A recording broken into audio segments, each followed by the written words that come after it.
write about in Dollarocracy is how business interests, moneyed interests for the last generation have worked very hard to undermine the ability of democracy to be effective, to make it easier for wealthy people to buy elections, and now more recently to suppress the vote of poor people and people who aren't considered sufficiently sympathetic to the needs of wealthy and corporations. And that's what we're in today.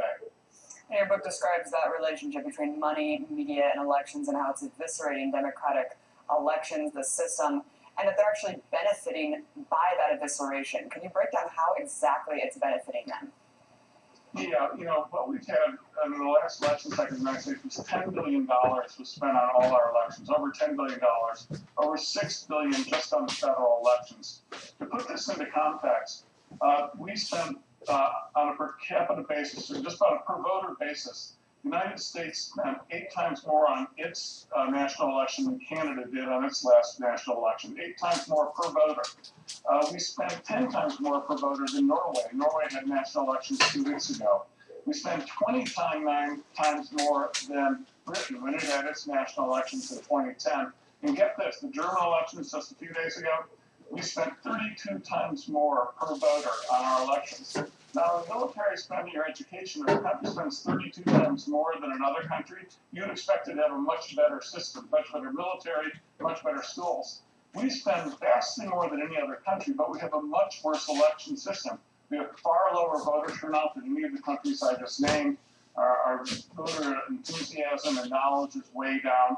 And where does all this money go? How come it isn't producing the greatest election system in the world?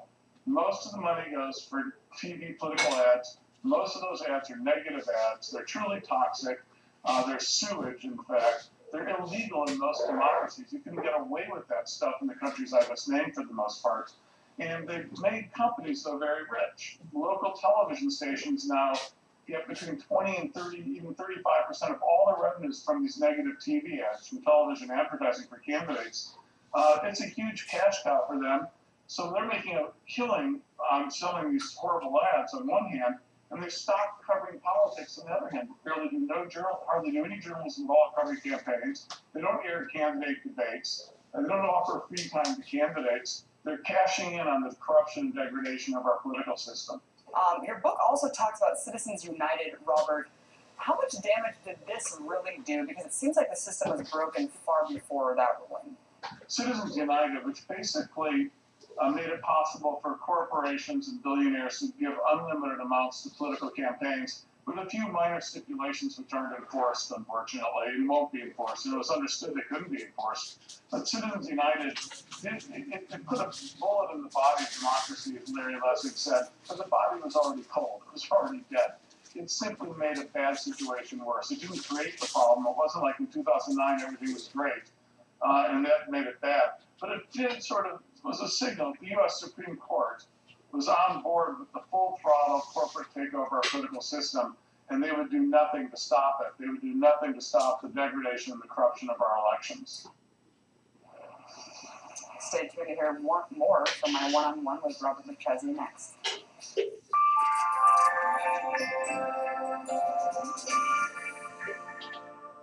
Wealthy British scion Jack Wilson.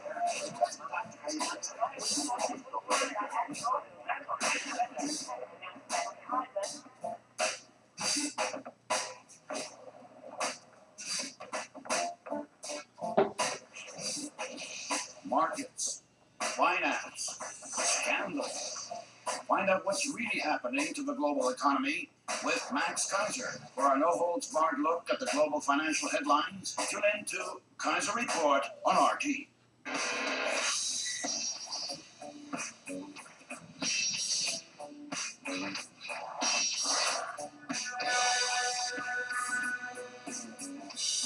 Business news, reviews, economic ups and downs from the finance powerhouse of Moscow to London, New York, Shanghai, and the rest of the globe.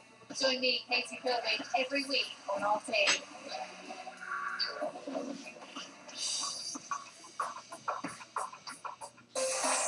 The inevitability of blowback and the perverse logic of terrorism. Ever since the U.S. embarked on its so-called war on terror, acts of terror and terrorist networks have proliferated. The recent deadly massacre in Kenya is a case in point. So is Washington's anti-terror strategy like a cure that is worse than the disease?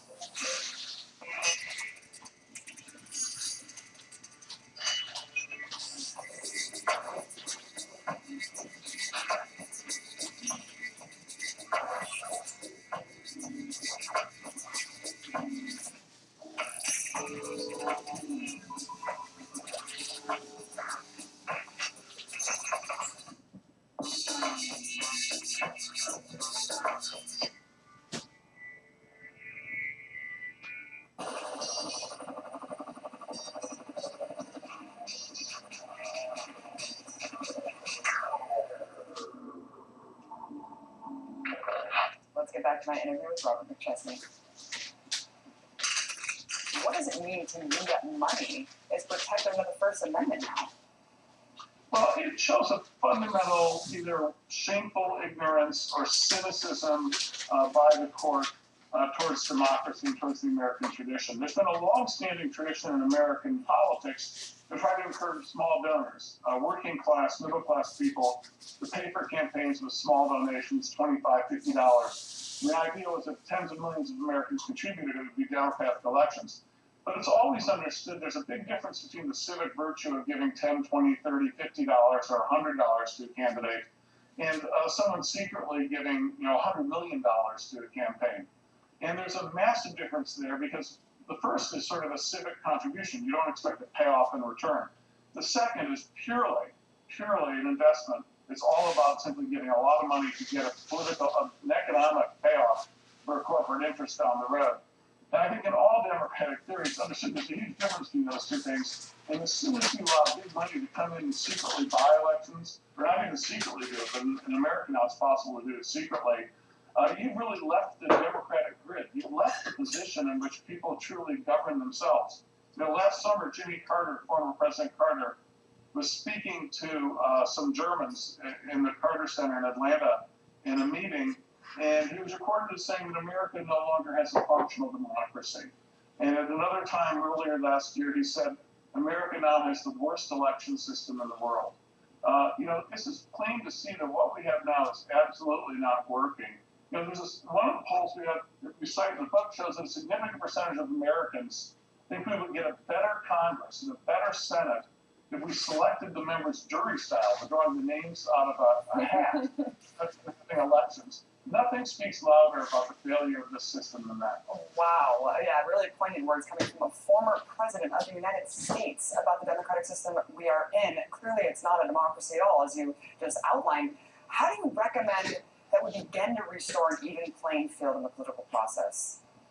America's had these issues before in its history. This isn't the first time. We've had great crises throughout our history. The country almost fell apart immediately after its founding in 1800 and then through the War of 1812. We had the Civil War with Reconstruction. And then in the 20th century, we had the great struggle over economic issues and economic inequality as the country industrialized. And what we see is that in the Reconstruction era, in the Progressive era, in the New Deal of the 1930s, and then in the 1960s with the upsurge of social activism, each of those periods was a moment of fundamental reforms in society. And each of those periods was accompanied by major constitutional amendments which really changed the nature of the system. We argue that it's time for another movement to set up a handful of constitutional amendments to right the ship of American democracy and truly get this country back on the democratic grid. We think that means amendments saying that corporations are people, money isn't speech. We have to have one person, one vote, and there has to be a constitutionally guaranteed right to vote that governments can't tamper with. So we can get rid of all this obscene tampering with voting rights that's taking place now in southern states in a transparent effort to reduce the ability of blacks and poor people to vote. It seems like this is the inevitability of the system kind of getting worse and worse. If we live in a capitalist system, how can we even consider removing or limiting this amount of money from the equation? Well, that's a really fundamental question, and I think ultimately one of the reasons why there's a strong pressure to limit democracy is that people who have a lot of property don't really want us to have that discussion. Don't really want to open the door to saying, well, maybe the economy isn't working for everyone. Maybe we can come up with a better economy.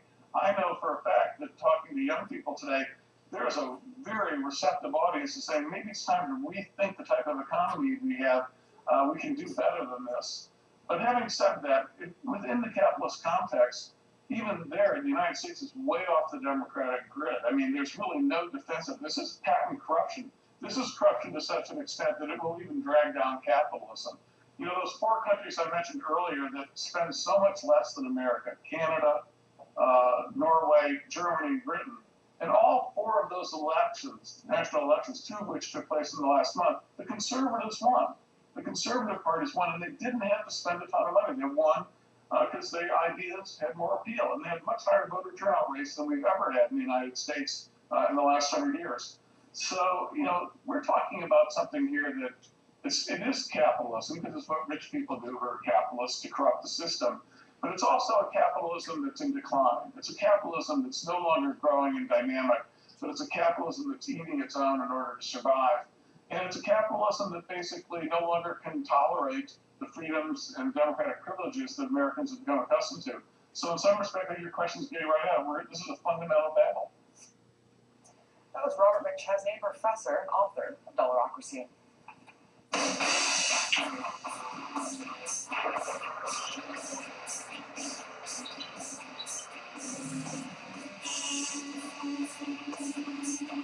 How much do you know about the clitoris? Yes, I'm talking about lady parts, but I'm not only referring to understanding what the clit is as it relates to sex. There's a whole world of knowledge that remains unexplored in relation to this female organ. For example, did you know that the clitoris contains 8,000 sensory nerve endings, double the amount of a penis? But in a society so inundated with sex, it's surprising how many people still have a skewed understanding of this important female body part. That's exactly what one artist is trying to change, exploring the taboos and misconceptions about the clit and exposing it for what it is, the symbol of freedom, sovereignty, and sexual equality. Join me now to help you and me become more clitorate. I'm joined by artist and founder of the Cliteracy Project, Sophia Wallace. Awesome to have you on. Thank you so much for having me. So, Sophia, what is Cliteracy? Cliteracy is a meme, it's a movement, and it's a call to